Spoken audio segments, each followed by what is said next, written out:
students, welcome on your own platform, the Great Genesis classes. Okay, in the last class, what we have discussed? We have discussed about basic accounting terminology. Basic accounting terminology means, it means ABC of accounting. ABC of accounting means, like when we want to learn English, then what we have to learn? We have to learn A, B, C, D, alphanumerical, है ना, alphabetic. So like alphabetic means A, B, C सीखनी पड़ेगी English सीखने के लिए. वैसे ही बेटा अगर आप अकाउंटिंग सीखने आए हैं तो आपको अकाउंटिंग के लिए पहले अकाउंटिंग में जो वर्ड्स यूज होते हैं उनका मीनिंग सीखना पड़ेगा बेटा. In the last class we had discussed about basic accounting terminology.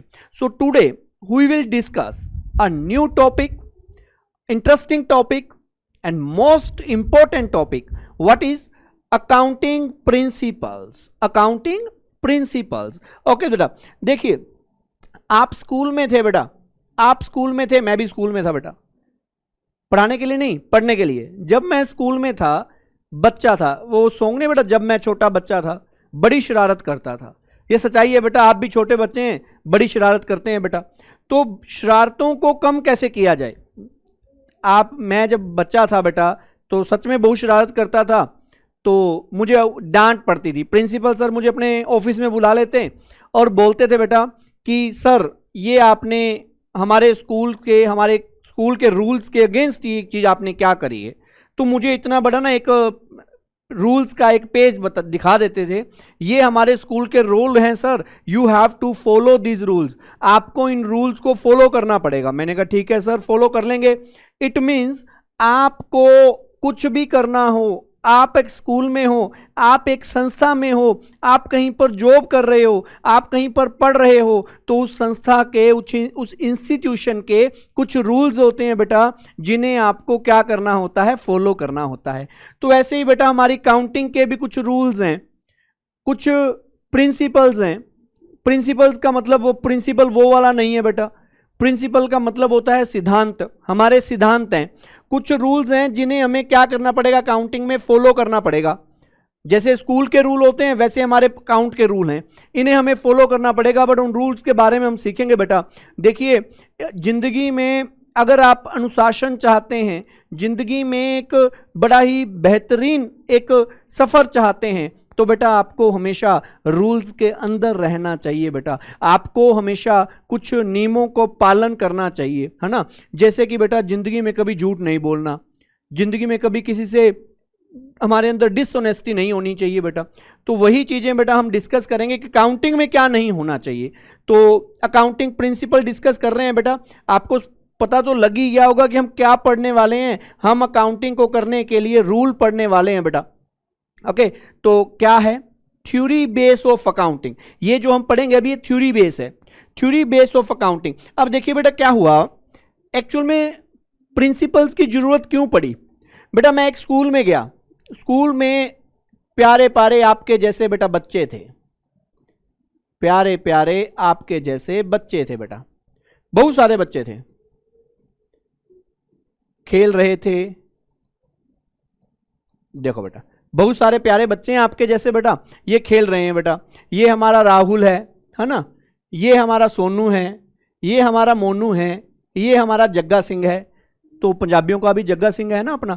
तो अब क्या हुआ बेटा, सब ने, किसी ने तो क्या डाल रखा, जीन्स पैंट डाल रखी, किसी ने बेटा कोट पैंट डाल रखा, किसी ने हाफ पैंट डाल रखी, किसी ने कैपरी डाल रखी. मैं गया, मैंने कहा बेटा ये तो कोई क्लासरूम थोड़ा लग रहा है, आप सभी कलरफुल कपड़ों में बैठे हो बेटा, है ना, ये कोई क्लासरूम थोड़ा लग रहा है. क्लासरूम में क्या होना चाहिए, अगर आप स्कूल में पढ़ रहे हो बेटा तो आपको क्या होना चाहिए सर, क्लासरूम में मेरे अकॉर्डिंग क्या होनी चाहिए, यूनिफॉर्मिटी होनी चाहिए. यूनिफॉर्मिटी का मतलब क्या होता है, सारे बच्चे बेटा एक ही यूनिफॉर्म पहनेंगे, सारे बच्चे एक ही यूनिफॉर्म पहनेंगे. अच्छा यूनिफॉर्म पहनने से क्या हो जाएगा सर, यूनिफॉर्म पहनने से ना कोई बड़ा छोटा सब डिफरेंस खत्म हो जाएंगे, सारे बच्चे प्यारे प्यारे एक जैसे दिखेंगे बेटा.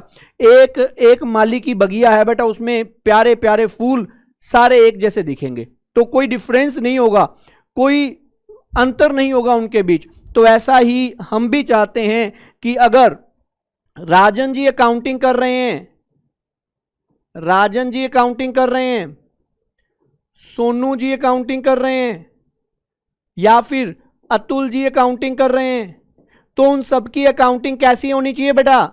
सेम होनी चाहिए।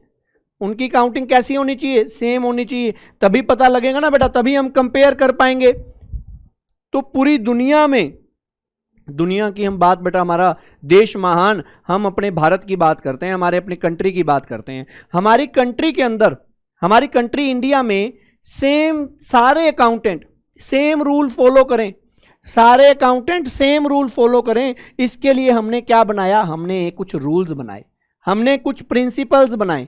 प्रिंसिपल्स का मतलब क्या होता है बेटा? सिद्धांत होता है।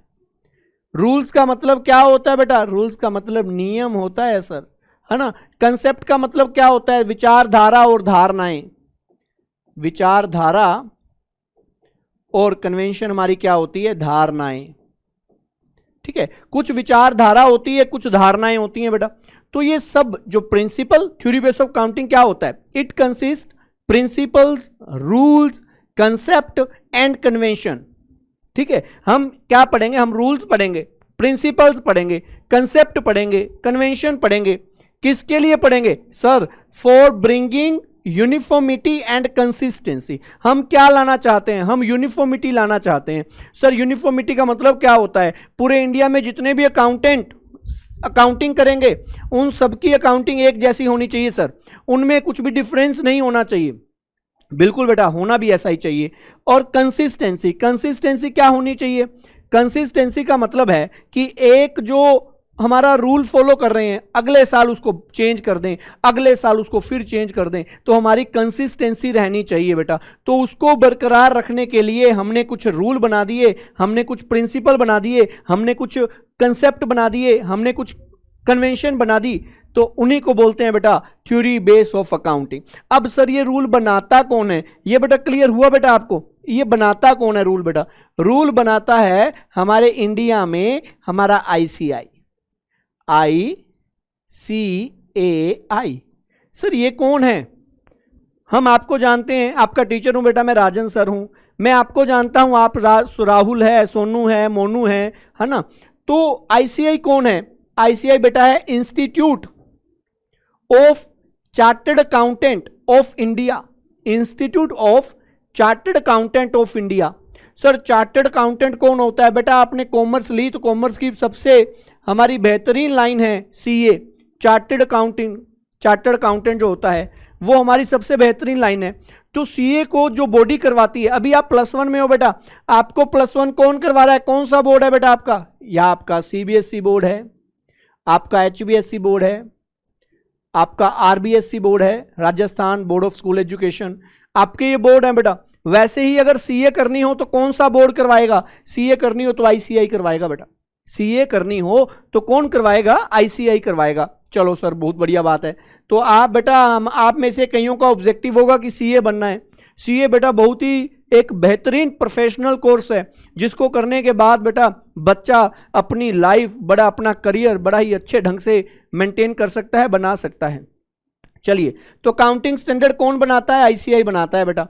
अब ICAI constitute the theory base of accounting. Sir आपने बता दिया कि ICAI जो क्या करता है, ये बनाता है किसको? थ्योरी बेस ऑफ काउंटिंग को। थ्योरी बेस ऑफ काउंटिंग का मतलब क्या होता है? रूल, प्रिंसिपल, कंसेप्ट और कन्वेंशन।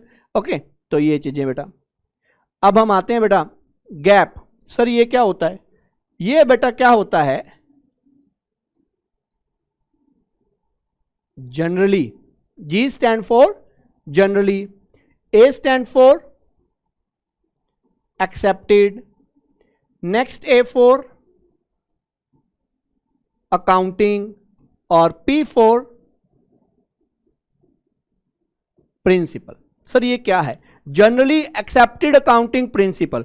जनरली एक्सेप्टेड, जनरली का मतलब होता है सामान्य तौर पर, एक्सेप्टेड का मतलब होता है स्वीकार करना, अकाउंटिंग का मतलब होता है लेखांकन, प्रिंसिपल का मतलब होता है सिद्धांत। कहते हैं ऐसे सिद्धांत जो सामान्य तौर पर सबको द्वारा क्या किए जाते हैं? स्वीकार किए जाते हैं। हम उनकी बात करेंगे।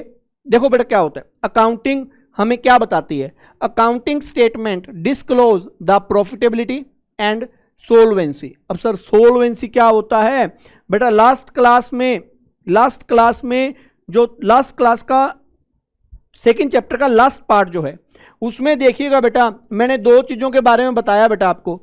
एक था इनसोल्वेंसी, एक था सोलवेंसी।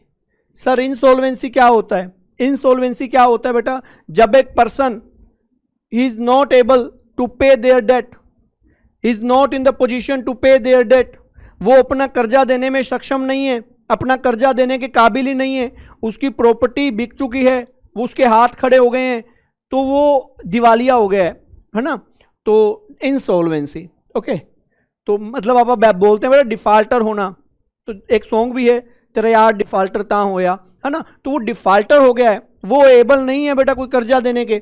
अब सोल्वेंसी क्या होती है? सोल्वेंसी का मतलब होता है वो कर्जा दे सकता है, उसकी शोधन क्षमता, उसकी कर्जा देने की क्षमता अच्छी है। ठीक है, तो हमारी काउंटिंग स्टेटमेंट हमें क्या बताती है? हमें प्रॉफिट के बारे में बताती है और हमें क्या बताती है? सोल्वेंसी के बारे में बताती है। ठीक है, अकाउंटिंग स्टेटमेंट हमें प्रॉफिट के बारे में बताती है, फाइनेंशियल पोजीशन के बारे में बताती है, सोल्वेंसी के बारे में बताती है।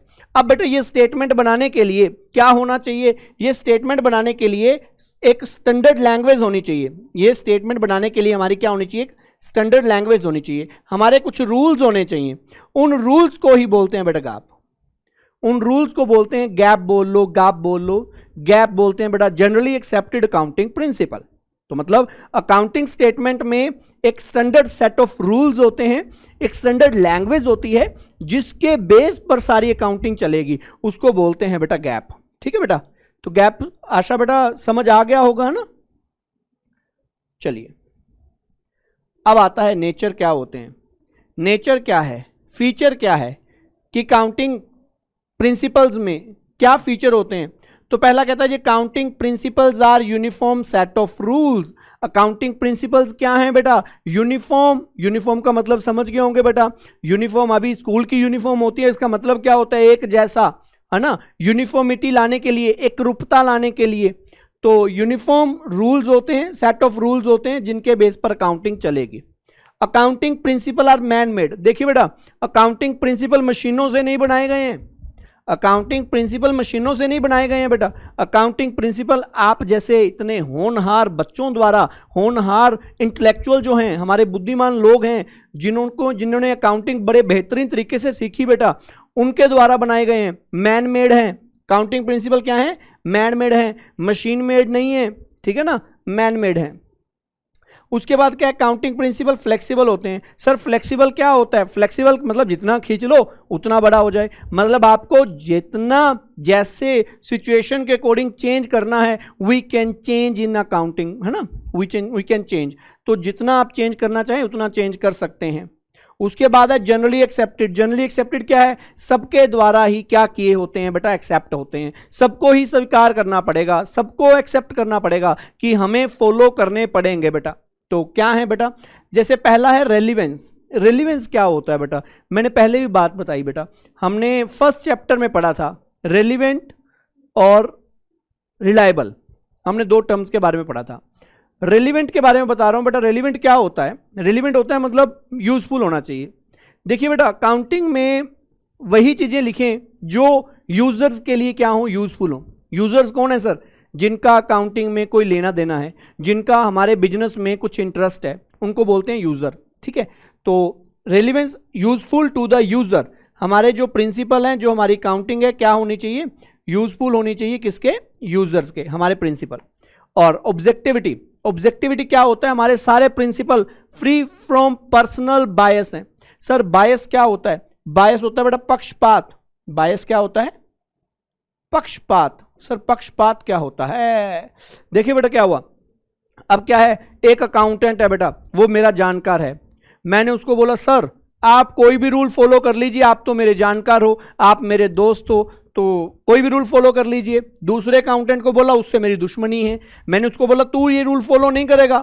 तो ये क्या हुआ? ये मैंने बायसनेस कर दी बेटा, उनके लिए कुछ छूट दे दी और इनके लिए कुछ हार्ड कर दिए रूल, तो बेटा ऐसा नहीं चलेगा। बेटा टीचर क्लास में आया, एक बच्चे को काम नहीं करके आया, उसको बिठा दिया और दूसरे बच्चे को बेटा क्या बोले, दूसरे बच्चे को बोले तू नहीं करके आया, तू खड़ा हो जा और क्लास के बाहर निकल जा। बेटा ये क्या हो गया, ये बायसनेस हो गई। हमें ऐसी बायसनेस नहीं करनी बेटा। हम अकाउंटेंट हैं, हम अकाउंटिंग सीख रहे हैं, तो अकाउंटिंग सीखते हुए पहली चीज हम ईमानदारी ही सीखेंगे बेटा। ठीक है, तो हमारी जो रूल्स हैं, प्रिंसिपल हैं, वो क्या होने चाहिए, free from personal biasness. Okay, feasibility. अब फिजिबिलिटी क्या होता है, देखिए बेटा, account it can be applied without undue complexity और कॉस्ट।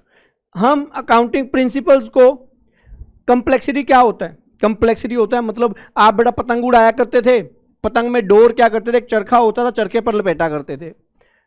जब हम बिल्कुल छोटे थे चरखे नहीं थे बेटा, चरखे महंगे थे हमारे पास। फिजिबिलिटी, फिजिबिलिटी क्या होती है बेटा, it can be applied without undue complexity और कॉस्ट। अब बेटा कंप्लेक्सिटी क्या होती है, जब हम छोटे बच्चे थे बेटा, है ना, जब हम छोटे बच्चे थे तो हम पतंग उड़ाया करते थे बेटा, और पतंग की डोर को हम किस पे लपेटा करते थे बेटा, हम चरखे पे लपेटा करते थे। कई बार बेटा चरखे पे लपेटना अगर भूल जाते थे तो वो नीचे बेटा सारी जो डोर थी वो सारी क्या हो जाती थी बेटा, इकट्ठी हो जाती थी। उसके बाद उसको सॉर्ट आउट करना बड़ा मुश्किल हो जाता था। वही चीज़ है बेटा हमारी, उसे बोलते हैं कंप्लेक्सिटी। उसको क्या बोलते हैं, कंप्लेक्सिटी। अब अकाउंटिंग प्रिंसिपल ऐसे हैं बेटा, इसमें कोई कंप्लेक्सिटी नहीं है, बड़े ही सिंपल सरल भाषा में बेटा अकाउंटिंग प्रिंसिपल हमें बताए गए हैं। ठीक है, और कॉस्ट वाइज भी क्या है, बड़े फिजिबल हैं। कॉस्ट वाइज फिजिबल क्या होता है, मुझे बेटा एक मोबाइल फोन लेना है, मुझे लेना है 15,000 रुपये तक का मोबाइल फोन लेना है, तो कॉस्ट वाइज फिजिबल मेरे लिए कौन सा मोबाइल होगा जिसकी कॉस्ट 15,000 से लेस होगी। अगर 15,000 से प्लस में गया तो मेरे लिए वो फिजिबल नहीं है। तो मुझे बेटा फिजिबल देखना है कॉस्ट वाइज, मुझे फिजिबल देखना है, कंप्लेक्सिटीज ना हो। तो उस तरीके से भी हमारे काउंटिंग प्रिंसिपल क्या है, हमारे अच्छे रहते हैं, हमारे लिए बढ़िया रहते हैं। अब आता है हमारा kind of counting principle. Kind of counting principle क्या होता है, काउंटिंग प्रिंसिपल के टाइप क्या हैं बेटा। सो सबसे पहला है काउंटिंग कंसेप्ट एंड कन्वेंशन। हमारा क्या है बेटा, काउंटिंग कंसेप्ट है और क्या है, अजम्पशंस हैं, और दूसरी तरफ हमारा आ जाता है कन्वेंशन। ये बेटा आप डिफरेंस के तौर पर भी इसको देख सकते हैं। तो पहले हम बेटा काउंटिंग कंसेप्ट पढ़ते हैं। अकाउंटिंग कंसेप्ट क्या होता है बेटा, देखिए आपने एक घर बनाना है, आपने बिल्डिंग बनानी है, आपने अपना भविष्य बनाना है, तो सबसे पहले बेटा हमें क्या रखनी पड़ेगी, हमें बेटा उस चीज़ की नींव रखनी पड़ेगी।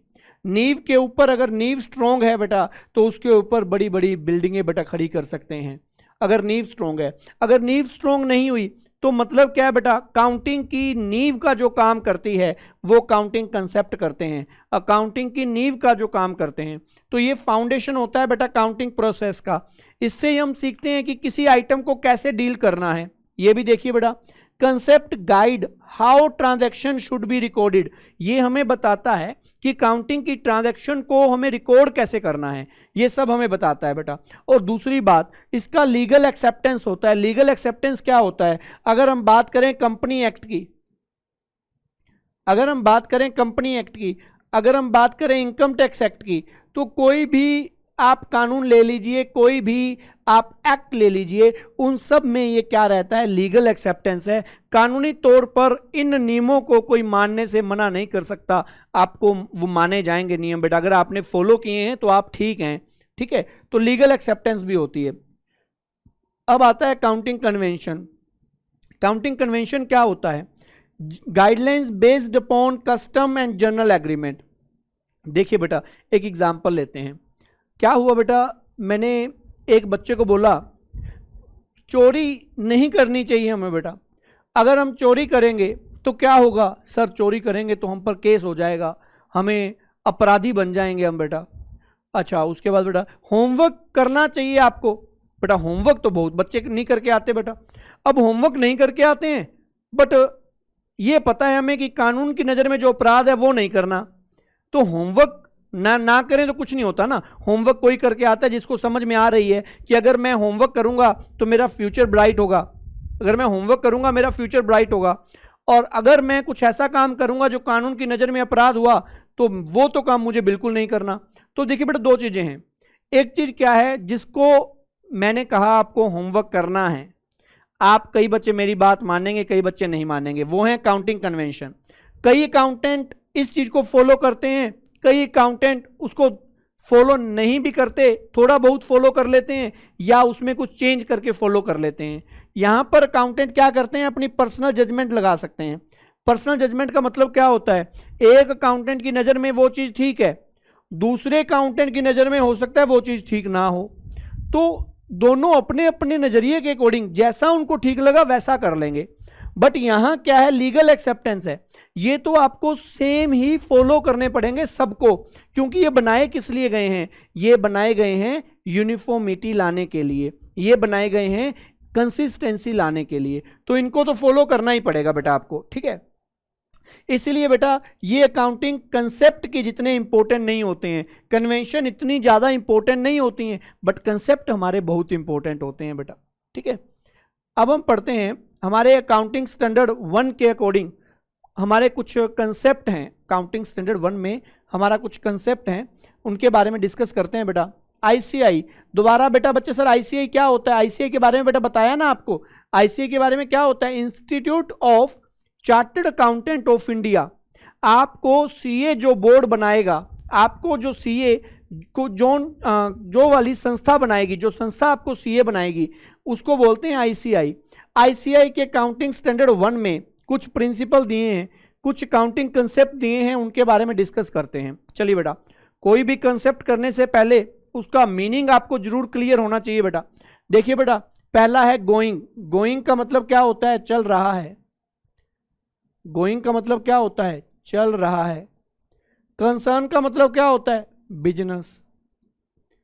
कंसर्न का मतलब क्या होता है, business. Concept, going concern concept. Going concern concept क्या कह रहा है, कहता है जी आपको अकाउंटिंग ये मान के चलनी है कि आपका बिजनेस चल रहा है, आपको अकाउंटिंग ये मान के करनी है कि आपका बिजनेस लंबे समय तक चलेगा। तो it is assumed that business will continue to exist for a long period. हमारा बिजनेस लंबे समय तक चलेगा, एग्जिस्ट करेगा, हम यही मानकर अकाउंटिंग करेंगे बेटा। तो जैसे कि बेटा हमने एसेट ली, हमने कार ली, कार ली 5 लाख रुपए की। अब कार चलाएंगे, हर साल कार की कोई ना कोई वैल्यू कम होगी बेटा, तो हम क्या मान के काउंटिंग करते हैं कि कार की वैल्यू में कुछ ना कुछ कमी आएगी। और कार हम ऐसे सोचेंगे बेटा, कभी कभी नहीं सोचेंगे ऐसा कि कार हमने 1 साल ली और 1 साल बाद कार हम क्या कर देंगे, हमारी कार बंद हो जाएगी, हमारी कार में खराबी आ जाएगी, हमारी कार खत्म हो जाएगी, ऐसा कभी नहीं सोचेंगे बेटा। हम क्या सोचते हैं, बी पॉजिटिव इन लाइफ बेटा। हम हमेशा कुछ अच्छा सोचते हैं कि हमारा बिजनेस बड़ा लंबा समय तक चलेगा।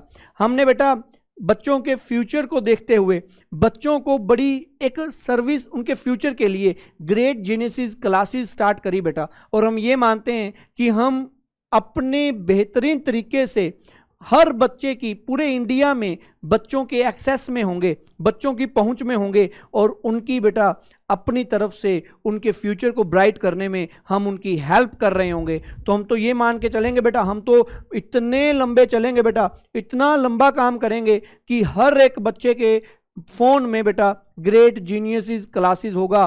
ग्रेट जीनियसिस से बच्चा अपनी हेल्प ले रहा होगा, बच्चा अपना फ्यूचर को ब्राइट बना रहा होगा बेटा।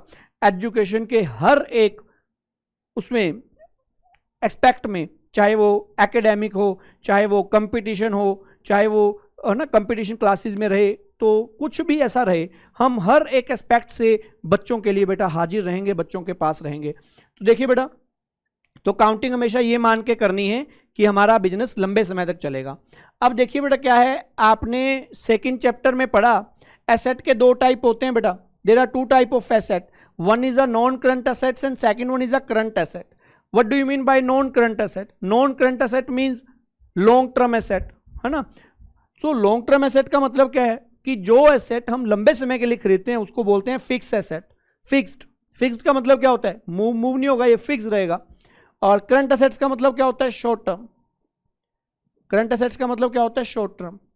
इन दोनों का जो क्लासिफिकेशन किया, ये बेटा इसी प्रिंसिपल की वजह से किया, क्योंकि इस प्रिंसिपल से हमने देखा कि जो एसेट्स लंबे समय तक चलेंगी उनको एक ग्रुप में रख दो, जिसका नाम रखो नॉन करंट, जिसका नाम रखो फिक्स्ड एसेट, और जो छोटे समय तक चलेंगी उनका नाम रखा बेटा हमने करंट एसेट। उसके बाद आता है हमारा कंसिस्टेंसी कंसेप्ट। अब देखो बेटा क्या होता है, अब बेटा आप स्कूल में पढ़ते हो +1 में हो गए हो बेटा, मैक्सिमम बच्चे बहुत छोटे हो तो एक स्कूल में आए थे और अब तक उसी स्कूल में है बेटा। क्या हर साल आपकी यूनिफॉर्म चेंज हुई बेटा? सर नहीं हुई। पेरेंट्स ही ऑब्जेक्शन कर देंगे बेटा। पेरेंट्स क्या ऑब्जेक्शन करेंगे? पेरेंट्स ऑब्जेक्शन कर देंगे कि आप बार बार यूनिफॉर्म चेंज कर रहे हो, हमारा तो खर्चा ही बढ़ रहा है बेटा बिना फालतू का, तो आप ये चेंज मत कीजिए। तो अच्छी चीज़ क्या रहती है बेटा? अच्छी चीज़ रहती है हमारे रूल्स मेथड बेटा सेम रहने चाहिए। हम जिन मेथड्स को यूज़ करेंगे काउंटिंग के अंदर वो कंसिस्टेंस रहने चाहिए, एक साल से अगले साल में चेंज नहीं करना है बेटा। काउंटिंग मेथड हमारे चेंज सेम रहने चाहिए। जैसे कि एक एग्जांपल है बेटा हमारा डेप्रिसिएशन। डेप्रिसिएशन के 2 मेथड हैं, वैसे तो बेटा 8 मेथड्स होते हैं डेप्रिसिएशन के, हमारे सिलेबस में 2 ही हैं तो हम एक बार 2 का ही नाम लिखा है हमने। तो हमारे 2 मेथड है बेटा, स्ट्रेट लाइन मेथड और WDV, return down value method. अगर आपने बेटा स्ट्रेट लाइन मेथड यूज कर लिया, स्टार्ट कर दिया, तो नेक्स्ट ईयर भी वही रखिए बेटा, चेंज मत कीजिए। इसका मतलब ये नहीं है कि आप चेंज कर नहीं सकते हैं, आप कर सकते हैं, but with a genuine reason. आप एक जेन्युइन रीजन देकर चेंज कर सकते हैं, बट चेंज मत कीजिए बेटा। कंसिस्टेंसी जितनी होगी उतना अच्छा आपके लिए रहेगा बेटा, आपकी अकाउंटिंग के लिए रहेगा बेटा, ठीक है। तो ये है बेटा। उसके बाद हमारा आता है एक्यूरल कंसेप्ट। एक्यूरल कंसेप्ट क्या होता है? हमारे 2 कंसेप्ट होते हैं बेटा, एक होता है कैश कंसेप्ट, एक होता है एक्यूरल कंसेप्ट। कैश बेसिस, इसके बारे में नेक्स्ट चैप्टर में डिस्कस करेंगे। एक होता है एक्यूरल बेसिस। अब देखिए बेटा कैश बेसिस क्या होता है? कैश बेसिस क्या रहता है? कैश बेसिस का मतलब है, देखो बेटा आपने, राहुल ने मुझे पैसे दिए, कैश दिया, मेरे हाथ में कैश आया, मैंने अकाउंटेंट को बोला चलो भाई राहुल की फीस आ गई है, रिकॉर्ड कर दो। राहुल मेरे से कोई मोबाइल लेके गया, मेरी मोबाइल शॉप है, राहुल मोबाइल लेके गया, राहुल ने कैश दिया, मैंने अकाउंटेंट को बोल दिया रिकॉर्ड कर दे। अब एक सोनू आया, सोनू ने भी मोबाइल लिया, बट सोनू ने बोला सर आज तो पैसे नहीं है, मैं आपको पैसे 4 दिन बाद देके जाऊंगा। मैंने कहा बेटा अकाउंटेंट भी 4 दिन बाद ही रिकॉर्ड करेगा, फिर जब पैसा आएगा तब रिकॉर्ड करेंगे, जब पैसा जाएगा तब रिकॉर्ड करेंगे। उधार की कोई रिकॉर्डिंग नहीं है हमारे यहाँ पर, हम उधार करते ही नहीं हैं, हम उधार की रिकॉर्डिंग ही नहीं करते, हम उधार को सेल मानते ही नहीं है। वो होता है कैश बेसिस। ये अच्छा नहीं होता बेटा। जो आपके बिजनेस की ट्रू एंड फेयर पोजीशन बताएगा वो एक्यूरल बेसिस होता है। एक्यूरल बेसिस का मतलब क्या है बेटा? एक्यूरल बेसिस का है मैंने अगर आपको पैसे देने हैं, अभी मैंने पैसे देने हैं, मैं तब भी रिकॉर्ड करूंगा, अगर मैंने आपसे पैसे लेने हैं मैं तब भी रिकॉर्ड करूंगा। तो ये सब चीजें बेटा एक्यूरल बेसिस के अंदर आती हैं। तो accrual basis is used for recording of transaction. Accounting में एक्यूरल बेसिस यूज किया जाता है mostly. It provide more appropriate information. It provide more appropriate information. Appropriate information, हमें क्या प्रोवाइड करवाता है बेटा? appropriate information प्रोवाइड करवाता है। जैसे कि देखिए बेटा, revenue is recorded when sale are made। देखो बेटा मेरे से 2 मोबाइल आप लेके चले गए, 2 मोबाइल लेके चले गए, बट आपने कैश नहीं दिया, कैश आपने नहीं दिया, तो क्या मैं उसे सेल नहीं मानूंगा? क्या मैं उसे रिकॉर्ड नहीं करूंगा? करूंगा, क्योंकि मैं क्या फॉलो कर रहा हूं बेटा? हमारी अकाउंटिंग क्या फॉलो करती है? हमारी अकाउंटिंग एक्यूरल कंसेप्ट फॉलो करती है। तो doesn't matter whether cash is received और नॉट, ये मैटर ही नहीं करता कैश आया है या नहीं आया, तो ये मैटर नहीं करता है। उसके बाद आता है हमारा बेटा business entity concept. Business entity concept क्या होता है? देखिए वो कहता है जी, ये बात हमें पता है बेटा, मैंने क्लास में फर्स्ट डे ऑफ जो क्लास था हमारा, फर्स्ट डे ऑफ दी हमारी क्लासेस थी, उसमें मैंने डिफाइन किया था बेटा कि हम अकाउंटिंग किसकी करते हैं? हम अकाउंटिंग बिजनेस की करते हैं या बिजनेसमैन की करते हैं? हम अकाउंटिंग बिजनेस की करते हैं, बिजनेसमैन की नहीं करते। अच्छा सर, तो business is treated as unit of separate and distinct from its owner. Business उसके मालिक से अलग चीज है।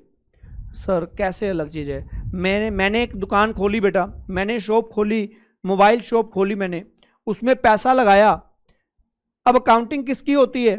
बिजनेस की। मोबाइल शॉप की अकाउंटिंग होगी।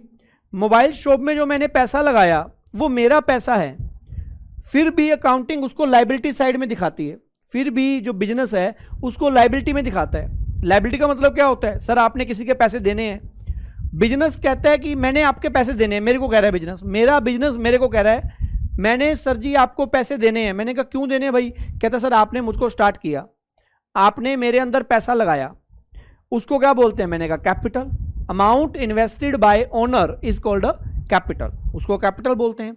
तो कैपिटल जो आपने लगाई वो मेरे लिए लायबिलिटी है। बिजनेस कह रहा है मैं आपको पैसे वापसी दूंगा, कमा कर दूंगा। तो बिजनेस और बिजनेसमैन दोनों अलग अलग बंदे होते हैं बेटा, इसीलिए इसका बेहतरीन एग्जाम्पल क्या है? ओनर द्वारा लगाया गया जो पैसा है वो कैपिटल है, वो कैपिटल बिजनेस के लिए क्या रहती है? लायबिलिटीज रहती है। बिजनेस के लिए क्या रहती है? लायबिलिटीज। और कौन सी लायबिलिटीज रहती है? इंटरनल। इंटरनल का मतलब क्या है? बिजनेस के अंदर देनी है, उसको बिजनेस के अंदर देनी है। ठीक है बेटा। उसके बाद आता है money measurement concept. Money measurement क्या होता है? मनी मेजरमेंट रहता है बेटा कि only those transaction and event are recorded in accounting which are capable of being expressed in term of money. जिस चीज को पैसे में माप सकते हैं सिर्फ उसी की रिकॉर्डिंग करेंगे, जिस चीज को पैसे में नहीं माप सकते उसकी रिकॉर्डिंग नहीं करेंगे। तो नहीं करेंगे रिकॉर्डिंग, जैसे कि बेटा कुछ चीजें होती हैं जो बिजनेस के लिए बड़ी इंपॉर्टेंट होती हैं। सर कैसे? हमारे बिजनेस के लिए इंपॉर्टेंट क्या है बेटा? हमारे बिजनेस में एक स्ट्राइक हो गई, जो एम्प्लॉइज हैं उन्होंने स्ट्राइक कर दी, उससे हमारा बिजनेस बड़ा इफेक्ट हुआ। बिजनेस के लिए एक बड़ी इंपॉर्टेंट घटना है बेटा, बट उसे रिकॉर्ड नहीं करेंगे। क्यों नहीं रिकॉर्ड करेंगे? क्योंकि बेटा क्योंकि उसको पैसे में नहीं माप सकते, क्योंकि उसको पैसे में नहीं माप सकते। ऐसे ही बेटा हम क्या करें? हम जो चीज़ हम मान लीजिए ऐसी चीज़ है जो हमारे लिए बिजनेस के लिए इंपॉर्टेंट है, उसके लिए हमने पैसा नहीं पे किया। अगर बिजनेस कह रहा है अगर किसी चीज़ के लिए आपने पैसा पे नहीं किया है, हम अकाउंटिंग में रिकॉर्ड नहीं करेंगे। हम अकाउंटिंग में सिर्फ उन्हीं चीज़ों का रिकॉर्ड करेंगे जिनको पैसे में माप सकते हो। I have a 200 chair 50 tables, all this information is meaningless for me. Why? क्यों मीनिंगलेस है? कहता सर अब पैसों में बताइए इसका रेट क्या है। जब तक पैसों में कोई चीज़ नहीं होगी वो हमारे लिए मीनिंगलेस रहेगी। ये अकाउंटिंग का बेटा मनी मेजरमेंट कंसेप्ट कहता है बेटा। ठीक है, तो आज के लिए बेटा हम इतना ही करते हैं। नेक्स्ट क्लास में जो हमारे कुछ कंसेप्ट बच गए और कुछ कन्वेंशन हमारी हैं उनके बारे में डिस्कस करेंगे बेटा। तो आशा करते हैं बेटा यहाँ तक आपको समझ में आ गया होगा। एक बार वीडियो देखकर बेटा आपको कोई डाउट रह जाता है, दूसरी बार एक बार और देखिए बेटा, जिससे आशा है कि आपको आपके सारे डाउट का जवाब मिल जाएगा दूसरी बार देखने से। ठीक है, तो हमारी तरफ से पूरी कोशिश रहती है कि आपके लिए बिल्कुल सिंपल लैंग्वेज में सिंपल कंसेप्ट के तौर पर आपके सामने बेटा पूरा चैप्टर अच्छे तरीके से लाया जाए बेटा। Thank you so much.